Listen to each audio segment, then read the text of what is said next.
homage to Buddha Shakyamuni, homage to Manjushri, homage to all the lineage masters. The supreme, profound and subtle Dharma is rarely encountered in eons. Now we hear and follow it. May we realize the Tathagata's meaning. To liberate beings, please generate bodhicitta before teaching. Now let us continue with our teaching. We are studying the Mahayana treatise, the Bodhicharyavatara, and now we are in chapter 5. At this point we are addressing two main sections. All faults arise from the mind, and all virtues also arise from the mind. Within the section of all virtues arising from the mind, we talked about all 6 paramitas arise entirely from the mind. Previously we finished discussing the 4th paramita, the paramita of diligence. Now we are moving on to the 5th paramita, meditative concentration. Regarding the paramita of meditative concentration, we should all be clear about what it means. It refers to a state where the mind is single-pointedly focused on an object without any attachment. The power of meditative concentration is truly immense. Here, we are not even talking about the extraordinary power of wisdom that comes from the concentration of noble beings.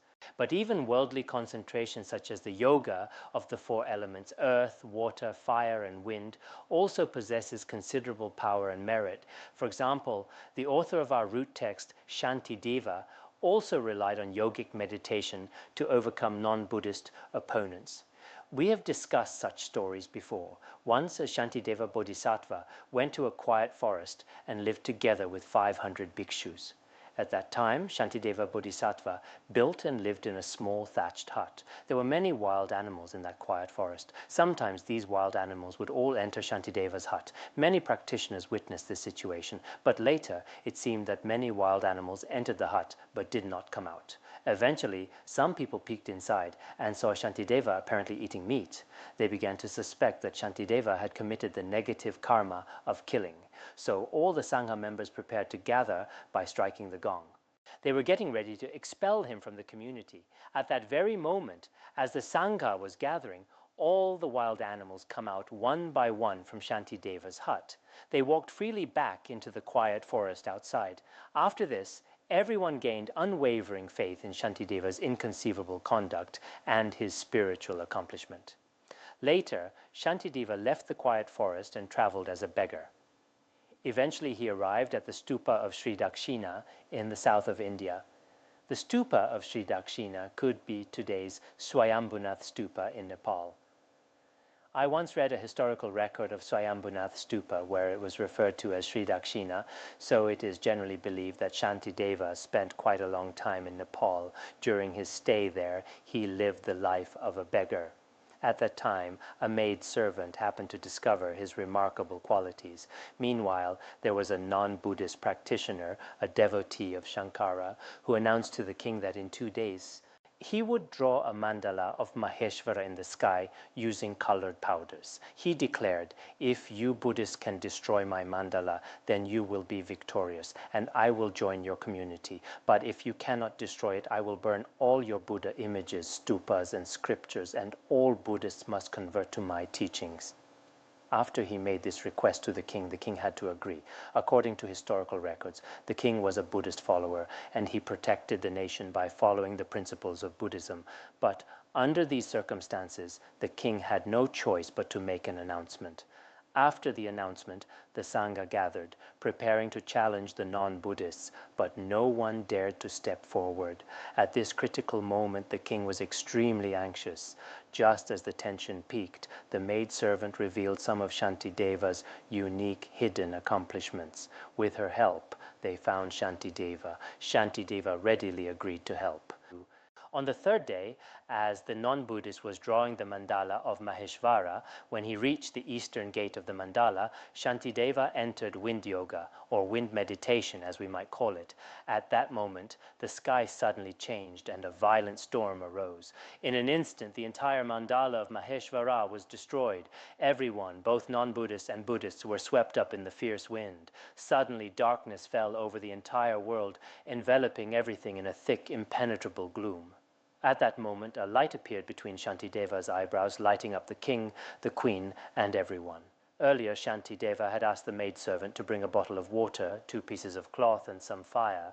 By fire, we mean what we now call matches. She brought these items, and at that time, because the mandala made of colored powder in the sky was destroyed, the king and queen's clothes were torn and their bodies were covered in colored powder.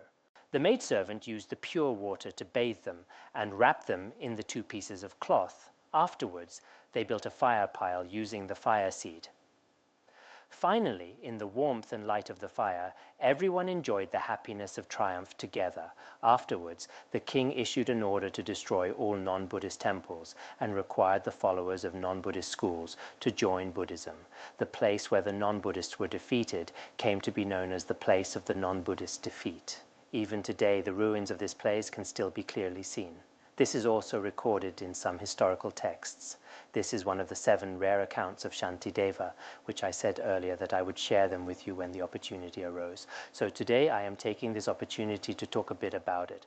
From this story, we can see that the power of meditative concentration is truly profound. After entering even mundane concentration, whether in Han Buddhism or Tibetan Buddhism, many great masters have entered wind yoga or fire yoga. For example, Milarepa and other accomplished masters practiced wind yoga or fire yoga and as a result attained extraordinary spiritual powers. So mundane concentration has certain blessings. So today we are discussing here that the paramita of meditative concentration is established in the mind. Of course, most of us may think that the paramita of meditative is somewhat different from the paramitas of diligence and generosity. People generally believe that the paramita of meditative concentration is a state of mind, which is relatively easy to comprehend. It is stated in the verse as follows: "No matter how long they are practiced, all liturgies and austerities are futile, said the knower of suchness, if something else distracts the mind." This verse says that if we examine carefully, the paramita of meditative concentration among the 6 paramitas is actually generated from the purity and concentration of the mind. The paramita of meditative concentration does not rely on external things, such as sitting in meditation or long retreats, or reciting mantras hundreds of millions times. Some people mainly focus on the number of recitations, or the amount of time spent in practice, or living in the mountains to practice for a long period. But this is not necessarily true meditative concentration. Some people, in order to reach their spiritual goals, practice meditation in solitude through austerities, sometimes even refraining from eating food or wearing clothes. Such practices are quite common, and of course they do have some merit. But from a strict perspective, if our mind is always distracted by outer phenomena and not adjusted inwardly, then such long-term austerities or recitations do not bring great merit. Our compassionate Buddha, who always speaks the truth, repeatedly emphasized in the teachings that if the mind is distracted elsewhere, then the practices just mentioned do not have real merit. The Tathagata, who clearly sees the nature of all phenomena, said in the sutras that if our mind is not focused, then the merit we accumulated through body and speech practices, such as circumambulating, stupas, prostrations, or recitations, will be limited. Which sutra is this? It is the Samadhiraja Sutra. In the Samadhiraja Sutra, the Buddha told the bhikshus, if the mind is distracted by external pleasures, then such austerities and recitations are meaningless.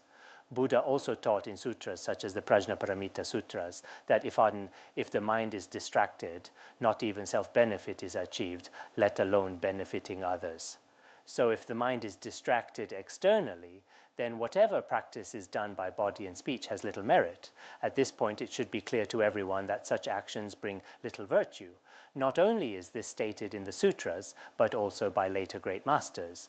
For example, in the Platform Sutra, it is said, if you recite with your mouth but not your mind, it is like an illusion, like a transformation, like dew or lightning. This means that if we recite only verbally but our mind is not focused, it is meaningless, just like the 8 similes of illusion. In the past, there was a Chan master named Fada. Master Fada was extremely diligent and recited the Lotus Sutra 3,000 times. But the 6th patriarch kept reproaching him, saying, If you recite with your mouth, but your mind is not focused, it is just empty recitation, empty chanting, without any real meaning. Similarly, other great masters, such as Master Hanshan, also said in his teachings, even if you shout until your throat is hoarse, it is all in vain. No matter how much we recite, in Tibetan Buddhism, sometimes people recite countless mantras. For example, during a lunar eclipse, people keep chanting Om Mani Padme Hum until their throats are hoarse. But if there is no visualization in the mind, it is still in vain and meaningless. In some Han Buddhist temples, people recite Amitabha loudly all day long, rolling their eyes as they chant, but if the mind is not focused, it brings little meaning. Hearing this, everyone might feel a bit concerned. Why is it said that reciting mantras or long-term austerities are meaningless? Does it mean that, apart from the merit of practicing with a focused mind, all other merits are completely negated and have no value? Is it really like this? Actually, it is not. We should understand that although the verse here says all liturgies and austerities are futile, and Master Hanshan also said, even if you shout until your throat is hoarse, it is all in vain, that such practices are a waste of time and have no meaning. But it is not that there is absolutely no meaning. It is just that the merit from such practice is weak, so it is described in a negative way. For example, when we see someone who is very timid, we say that person has no courage. Or if someone is poor and has little money, we say this person is penniless like a beggar. There are many such expressions used in a negative sense. In the same way, when we say this, we mean that the merit of physical and verbal practices is quite small compared to the merit of the mind. Therefore, the Buddha repeatedly emphasized in the sutras that there is no merit in such practices. Otherwise, the sutras also say, by reciting Namo Buddha even once, one will attain Buddhahood. Even reciting the Buddha's name once gradually becomes the cause for Buddhahood. There would be many faults, but we should understand it in this way. These merit is actually quite weak. His Holiness Jigme Phuntsok Rinpoche also said that if, apart from the merit of the mind, there were no merit in the body at all, that would not be correct. There is still merit in body and speech.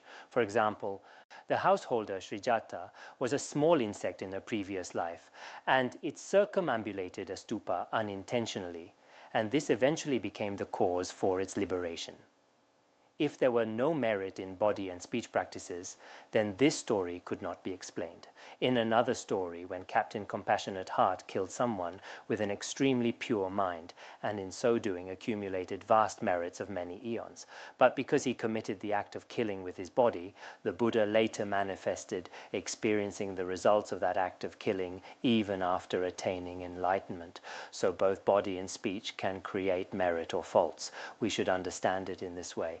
As Jigme Lingpa said in the Treasury of Precious Qualities, if the seed is poisonous, its fruit will also be poisonous. If the seed is medicinal, then the fruit will become a medicine tree. In the same way, what makes an act positive or negative is not how it looks or its size, but the good or bad intention behind it. What does this mean? His Holiness has explained this principle. He said that the greatness of merit is simply a matter of degree.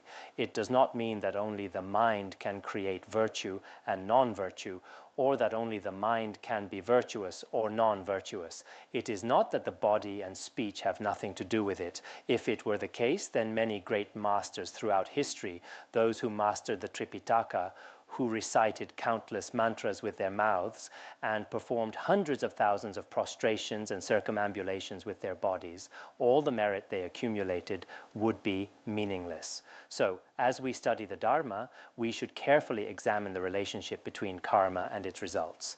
If we do not do this, and only interpret the word superficially, we may not truly understand the Buddha's intended meaning.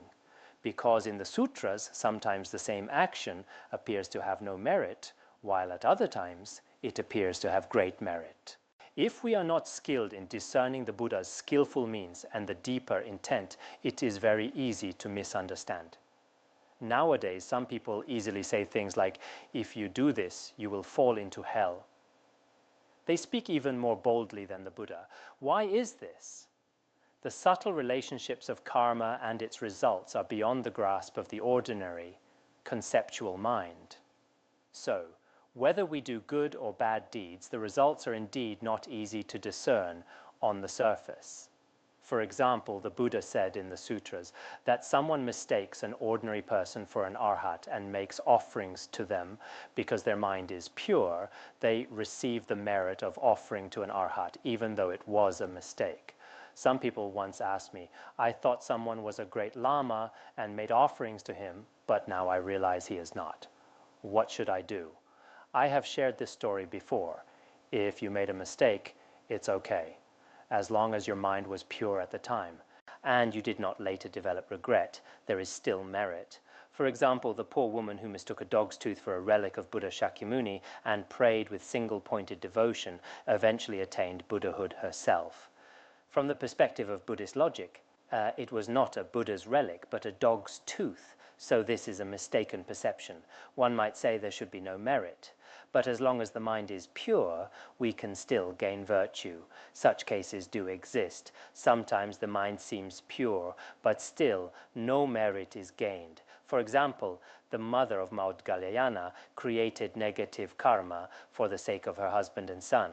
But in the end, her son Maudgalyayana attained arhathood and her husband was reborn in the Brahma realm, but she was ultimately reborn in the lower realms due to her own karma. So the law of cause and effect is something that only the Buddha fully understands. Some people who have not systematically studied and reflected think they understand everything and casually make judgments and saying, you will be liberated immediately or you will fall into hell immediately. Some people's words and actions are not in accordance with the Dharma. But now, after studying the Dharma, some people's behavior has truly changed. Even after a short time of study, like 6 months, the speech of some Buddhists in the cities has clearly improved. In the past, when it came to karma and its results, many people really had no understanding. I hope that we should examine the relationship of karma and its results in detail. Otherwise, with the ordinary mind, many issues may not be immediately clear to us.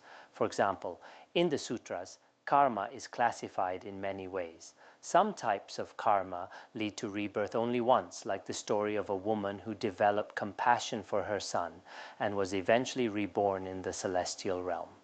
Such cases also exist. There is karma produced from a single act that leads to multiple rebirths. For example, there was one venerable master who said, I created one virtuous karma and was reborn 7 times in the heaven of the 33. There is karma accumulated from many actions that produce a single body. For example, Devadatta committed negative actions over many lifetimes and finally took the form of a wicked bhikshu. There are also cases where multiple karmas lead to rebirths in many lifetimes. For example, there used to be men who, due to various causes and conditions, was continually reborn in different forms across different lifetimes. Such cases also exist. Those who have studied the Abhidharma Kosha and the Vinaya should be clear about this. For example, some karma we create may not necessarily be experienced. Some karma, even if we did not do it ourselves, we may still experience its result. In the sutras, there is a type of karma called karma done and accumulated. This means we have both done the act and accumulated the karma. For example, intentionally killing, committing sexual misconduct, or stealing. These are all such types of karma. There is also karma done, but not accumulated. We may have done the act, but the fault may not be serious. For example, accidentally killing an insect, like stepping on a bug without realizing it. Although we did the act, it does not leave an imprint on the alaya consciousness. There are also karmas that are neither done nor accumulated, such as karma we created unintentionally. In the Abhidharma Kosha, there are different explanations for this. There is also karma accumulated but not done. We may not have performed the act, but it was imprinted on the alaya consciousness. For example, we really wanted to kill or steal, but failed. Although the action did not succeed, but the intention was already there. This is called karma accumulated but not done. Many of us may not fully understand these differences in karma. If we know the classifications of karma, their differences, their functions, and their various powers, then we will understand that karma and its results never fail. Therefore, the authentic sutras explain various distinctions of karma. Here, the Buddha used the negation to describe verbal and physical actions is meaningless, but it is not that they are completely meaningless. Otherwise, as I just said, all our virtuous actions of body and speech would become meaningless, but that is not the case. Therefore, everyone should pay special attention to the relationship of karma and its results and study it carefully. Now we come to the following verse, talking about how the paramita of wisdom also arises from the mind. This is the main point here. Those who don't know this secret of mind, the sublime paramount of dharmas, want to gain joy and end suffering, but wander to no avail or end. Here, it says that not only the previous 5 paramitas all arise from the mind, but the paramita of wisdom is also generated from the mind. How does it arise from the mind? First, we need to understand that the most fundamental and essential point among all dharmas is to know the secret of the mind. Why is it called the secret of the mind? Because ordinary beings and even arhats cannot truly realize the nature of the mind or its essence, which is the inseparability of emptiness and clarity. The nature of the mind cannot be easily realized. Therefore, in Mahayana and Vajrayana Buddhism, it is repeatedly emphasized that the secret and profound dharma should not be taught casually to those who are not suitable vessels. The reason is that it is extremely profound and extremely secret. So if we teach it carelessly to those who are not proper vessels, others may not be able to accept it and may easily slander the Dharma. Therefore, in general, Mahayana Buddhism is kept secret as much as possible in front of those who lack the right karmic connection. This is very important. Of course, we should all know by this verse that the sublime of dharmas is the nature of the mind. Why do we say this? Because as explained in the previous theories, and as will be repeatedly stated in the later chapter on wisdom, anyone who realizes the nature of the mind has already attained accomplishment in this world. This is true for all the Buddhas of the past, present, and future.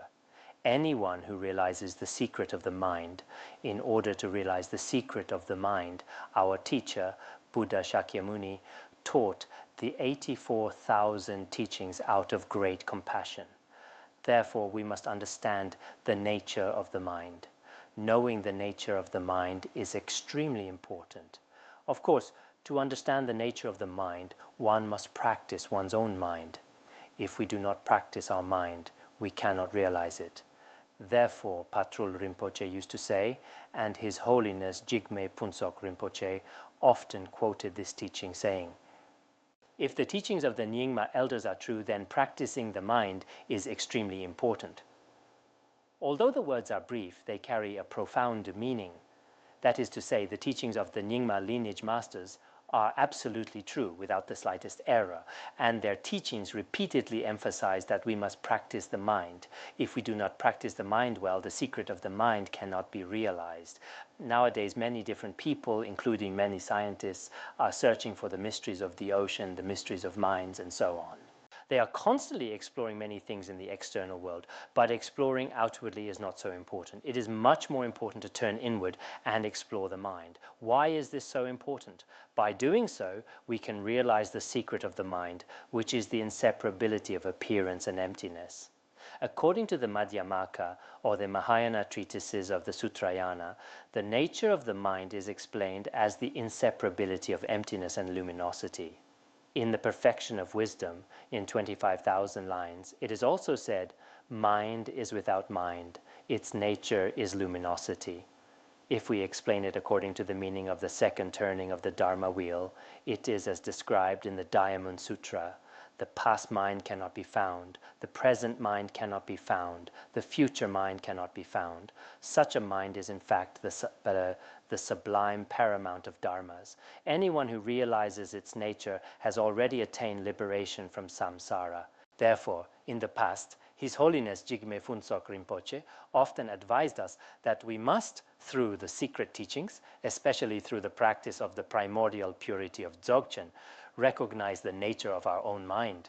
Of course, many Dharma friends here have received some extraordinary instructions on Dzogchen. These teachings are truly the wish-fulfilling jewel in our lives. I hope that after receiving these pith instructions, we will try our best to use them to observe our mind in daily life. What is the nature of our own mind? If we truly recognize its nature, then we have already attained liberation from samsara. We are already enjoying the boundless qualities of nirvana. If we have not realized the nature of the mind, even if we long in our heart to escape suffering and attain the happiness and merit of liberation, our pursuit is meaningless and futile. We will always wander in the wilderness of samsara. Therefore, as practitioners, we should make observing our own mind the most important of all activities. Of course, if we have pith instructions from the Chan school or the Pure Land school, or from the Madhyamaka or Chittamatra schools of Sutrayana, it is also very good to use these instructions to observe our mind. If we have some uncommon Vajrayana instructions, use them to regularly observe our mind and recognize its nature. This is extremely meaningful and important in our brief life. Apart from this, performing all kinds of austerities as non-Buddhists do, such as not eating or drinking, pulling out one's hair, practicing the 5 fires, or running naked into the Ganges or other rivers to bathe. Do these practices actually bring liberation? Not at all. We can also explain this verse from the perspective of attaining the happiness of liberation and freeing ourselves from the suffering of samsara. Or to put it simply, we must realize the secret of the mind. If the secret of the mind is not realized, it is impossible for many people in the world to pursue happiness and try to avoid suffering. It is not hard to understand that many people in the world want to enjoy happiness, but having money does not guarantee happiness, nor does having talent, nor does having status. The reason is that they do not understand the nature of the mind. Some people really want to avoid their current suffering, but they can never be free of them, no matter what method they use. The reason is that they have not recognized the nature of the mind. Therefore, whether in conventional or ultimate terms, truly understanding the origin and nature of the mind is extremely important for us, even temporarily, because it has great power to bring happiness and relieve suffering, and in the long run, to realize and understand the nature of one's own mind is the sole reason for realizing perfect, complete enlightenment. Therefore, realizing the nature of one's own mind is extremely important. So first we must know that the mind is empty. If we understand this principle, then whatever dharma we practice will be very effective. Otherwise, it will be very difficult. As it is said in the Prajna Paramita Sutras, those who have grasping at true existence cannot attain liberation. To explain this, those who cling to true existence cannot be liberated.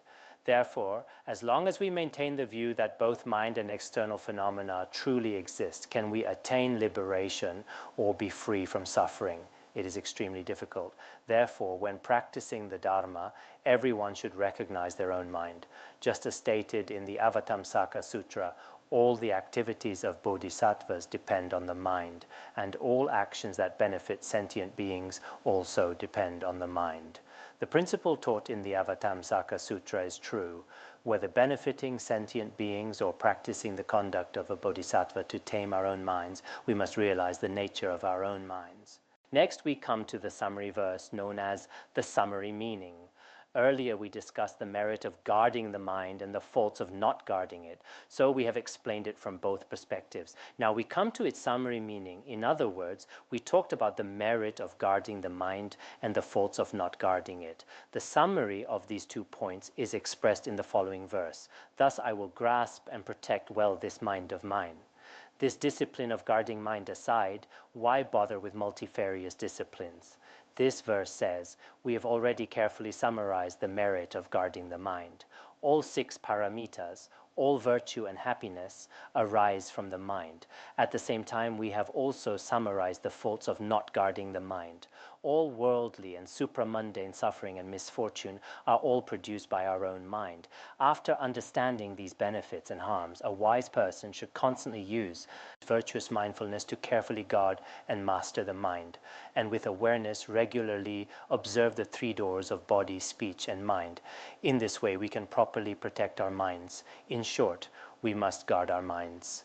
If we do not guard our minds, then we cannot uphold the Mahayana Bodhisattva vows, not only in Mahayana Buddhism, but also in the Sutra of individual liberation of Hinayana Buddhism, we are taught to purify our minds. So taming our mind is a requirement. If we guard this mind, that is, if we regularly use mindfulness and awareness to observe our mind will not be stained by afflictions and not scattered by external phenomena. Of course, as a beginner, it is impossible for us to never be distracted or never to sink or fall asleep. These things are inevitable. We are not even aware of it ourselves from time to time, that we may be stained by afflictions. Just now, a Dharma friend said this. Yesterday, while reciting and striking the wooden fish, sometimes she was fast, sometimes slow, and others had some opinions about it. Afterwards, she felt a bit upset and went home to take a nap and ended up falling asleep. So she came to me to confess her fault of not getting the transmission. What happens to her is normal. For most people, sometimes we feel unhappy and take a nap, and it turns into a long sleep. Sometimes we get upset or angry. For example, today at noon, I criticized someone about their volunteer job. I couldn't adjust my mind right away. It took me a long time to gradually recover. For ordinary people, this is normal. But if, with a little affliction arising, we lose confidence and feel that everything is ruined and we have no more strength, and then give up the Dharma, this is the behavior of a foolish person. Even in worldly matters, for example, if anyone with a bit of wisdom start a business and fail once, they try again. If they fail a second time, they try a third time, and so on. They are even willing to risk their lives and keep adjusting. If anyone with a bit of courage would do such a thing for world lives, how much more so when it comes to our long-term goal over many lifetimes? If when a little affliction arises in our mind while practicing the Dharma, we feel that everything is over and immediately lose confidence and leave the Dharma center, this is truly a foolish and unreasonable way to act. The author repeatedly urges us to guard our bodhicitta with awareness, mindfulness, and carefulness. At every moment we must guard and protect our minds in the way of benefiting sentient beings and cutting off selfishness. Apart from guarding our bodhicitta and always guarding our minds, all the other upholding precepts, practicing the Dharma, and recitings are not so important. Gyaltsab also said in his commentary that if we do not guard the mind, other recitations and so on are meaningless. He made this very clear. So whenever we do any virtuous deed, we should be clear. The very first and most crucial point is to guard this mind. If we do not guard this mind, many other actions will have little meaning. Some people may wonder, apart from bodhicitta, what about the pratimoksha vows, lay vows, bhikshuni vows, bhikshu vows, and so on? Do these all have no meaning?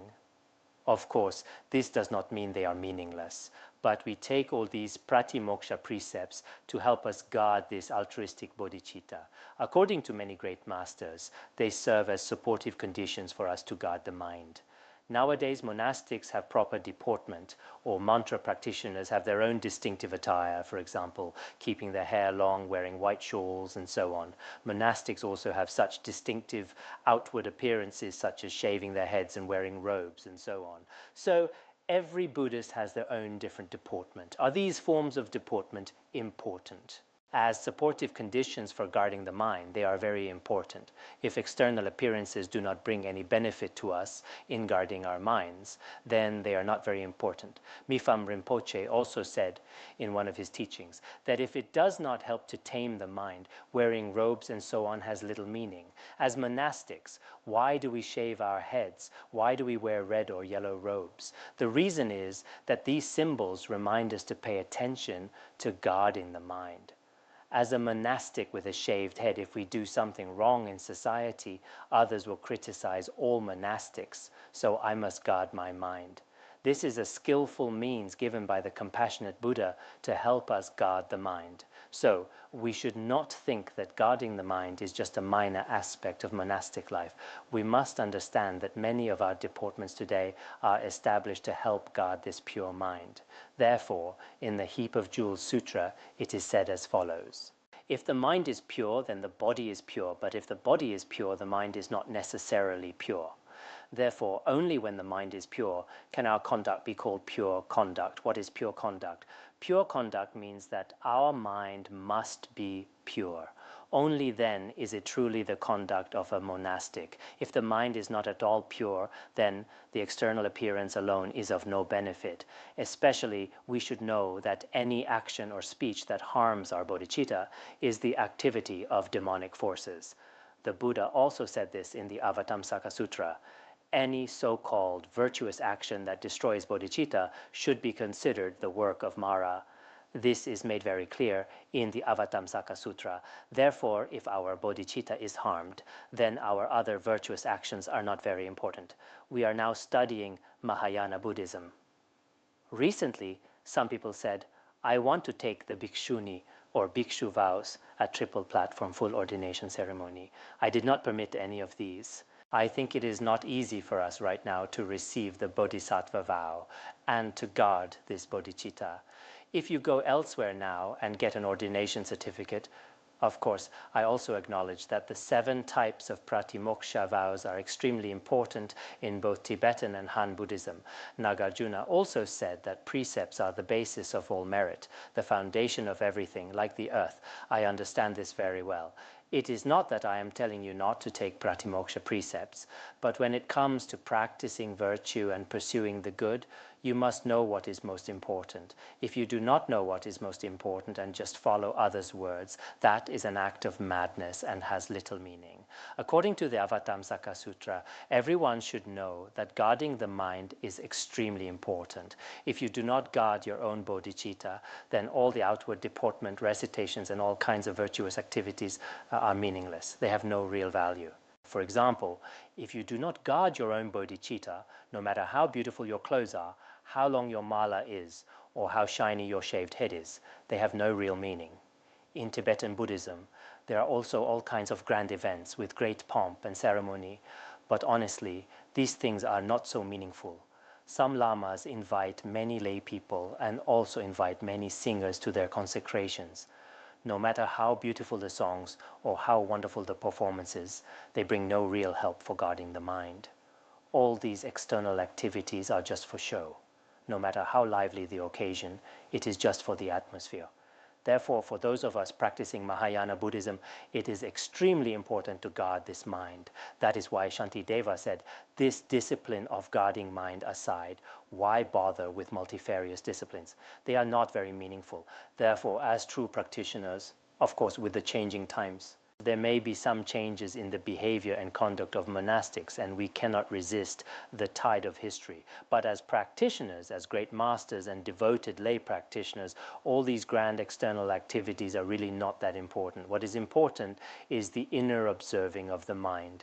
There is no need to constantly boast about taking precepts, not eating, or whatever else. This is not very meaningful either. We should observe our own minds and work to overcome our afflictions and try to uphold pure precepts as much as possible. This is extremely important. It is also a favorable condition and a skillful means for guarding the mind. Next, we will discuss the method of guarding the mind. The method for guarding the mind is described in the following verse. Like those who in a boisterous crowd concentrate and take care of their wounds, those in the crowds of evil people should always guard the wound of mind. In this verse, a metaphor is used to illustrate the importance of guarding our own minds. What kind of metaphor is it? For example, in a crowded and chaotic group of people who are careless and lack proper deportment, if someone has a physical injury, they will be especially careful and attentive to their wound, because the wound could easily be hurt again in such a crowd. For example, if someone has a large wound on their hand or body, they will be especially cautious. They will do everything they can to protect the wound in a crowd. They might say, please don't bump into me. I have an IV here. They are always careful, especially for those who are a bit timid. When someone gets close, they are especially afraid. For all of us, even a small wound on the body makes us very cautious and protective. But if we truly examine with wisdom, even if the wound on our body does not heal, it is not a big deal. At most, we might lose our lives. Other than that, there is no greater harm. But we should take care of our minds more seriously than any physical wound. Why? Because it brings greater consequences. We are often surrounded by people with deep afflictions, such as strong attachment, anger, and ignorance. It is a bit better if we are in an environment with many practitioners, where everyone shares the same goal of taming afflictions. Although there may be different levels amongst practitioners, at least everyone has this intention. But in ordinary society, all day long, people's words and lives are completely driven by attachment, anger, and ignorance. Other than that, there is not much left in their lives. Therefore, if we are in such a negative environment, we must always observe our own mind. We should guard our minds as if they were a wound on the body. If it is harmed and our mind is led astray, creating negative karma, then in life after life, we will suffer in the 3 lower realms. We will never have the opportunity for liberation. Therefore, wherever we are, we must always observe the wound of our own mind. This is what truly wise people do. Patrul Rinpoche once said this: if you associate with friends who have strong attachment, your own attachment will increase. If you associate with friends who have strong anger, your own anger will increase. If you associate with good friends who have strong faith, your own faith will increase.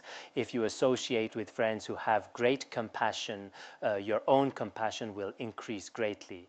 There are such teachings. Therefore, when instructing disciples, His Holiness would say, it is best to stay away from crowds and not associate with bad people. If you really must interact with others, then you should associate with people who have wisdom and compassion.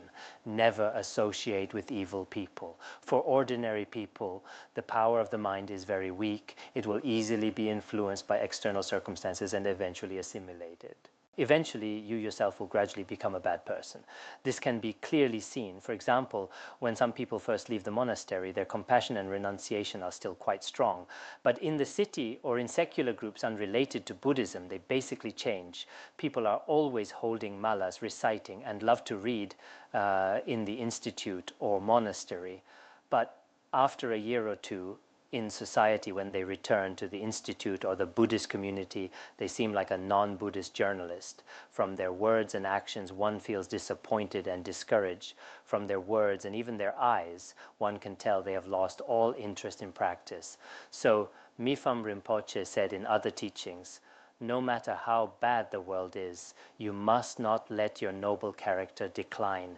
You must uphold your noble character. Therefore, it is best not to be in negative environments. If we really have to stay in negative environments, we should stick to our own convictions. We should uphold our noble qualities as Buddhists, establish the banner of correct awareness and correct view. Otherwise, we will definitely be assimilated by worldly people. Gradually, in the habits of the 8 worldly concerns, all our virtuous intentions will disappear. Therefore, we sincerely hope. It is not easy to give rise to altruistic bodhicitta in our own mind stream. As we mentioned before, we should always cherish this bodhicitta like obtaining a wish-fulfilling jewel. For example, someone buys a nice car and has a strong attachment to that car, will take care of it every day, always thinking about where to park it, always keeping an eye on it. Even when sleeping at night, they are still attached to it. So for all of us here, if we have finally given rise to an altruistic mind and we do not protect it well, it is very easy for it to be stolen by all kinds of thieves, bandits, and evil people outside. So everyone should guard this wild elephant-like mind, just as one would protect a wound. In this way, our practice will definitely make progress. All right? We will stop here for today.